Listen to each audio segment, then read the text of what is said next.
12 नवंबर 2008 मुंबई एक ऐसा शहर जो रात में भी कभी सोता नहीं।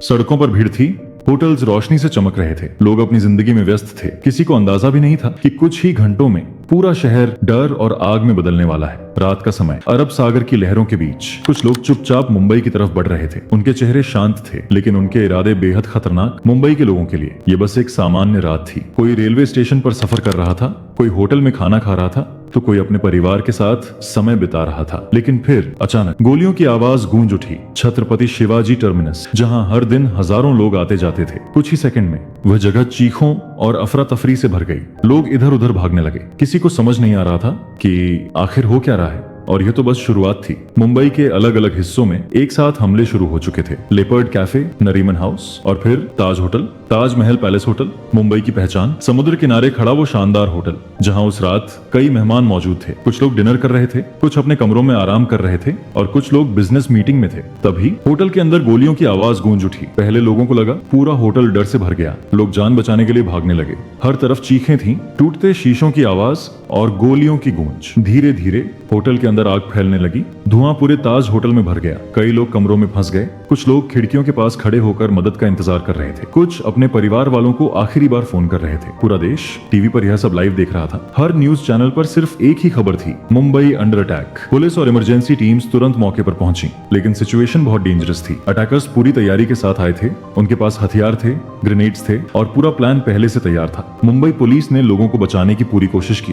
कई ऑफिसर्स बिना अपनी जान की परवाह किए अंदर गए। इसी दौरान इंडिया की सबसे स्पेशल फोर्स को बुलाया गया, NSG commandos, black cat commandos, जिन्हें सबसे डेंजरस ऑपरेशंस के लिए जाना जाता है। दिल्ली से एनएसजी की टीम मुंबई पहुंची। पूरा शहर उनकी तरफ उम्मीद से देख रहा था। ताज होटल के बाहर हर तरफ स्मोक दिखाई दे रहा था। खिड़कियों से आग की लपटें निकल रही थीं, लेकिन अंदर अब भी कई लोग फंसे हुए थे। एनएसजी कमांडोज धीरे धीरे होटल के अंदर बढ़ने लगे। हर फ्लोर पर खतरा था, हर कमरे में अनसर्टेनिटी। ऑपरेशन आसान नहीं था। होटल बहुत बड़ा था और अटैकर्स जगह जगह छिपे हुए थे। घंटों तक ऑपरेशन चलता रहा। कभी गोलियों की आवाज तो कभी एक्सप्लोजन्स। पूरा इंडिया सांस रोककर यह सब देख रहा था। फैमिलीज लगातार प्रेयर्स कर रही थीं। हॉस्पिटल्स में घायल लोगों की भीड़ थी और पूरा मुंबई डर और शॉक में डूब चुका था। लेकिन मुंबई रुका नहीं। रेस्क्यू टीम्स लगातार लोगों को बाहर निकाल रही थीं। डॉक्टर्स बिना रुके काम कर रहे थे और आम लोग भी एक दूसरे की मदद कर रहे थे। कई घंटों की लड़ाई के बाद धीरे धीरे सिचुएशन कंट्रोल में आने लगी। एनएसजी कमांडोज ने होटल के अंदर फंसे कई लोगों को बचाया, लेकिन इस अटैक ने बहुत कुछ छीन लिया था। कई फैमिलीज हमेशा के लिए टूट गईं। कई लोगों ने अपने प्रियजनों को खो दिया।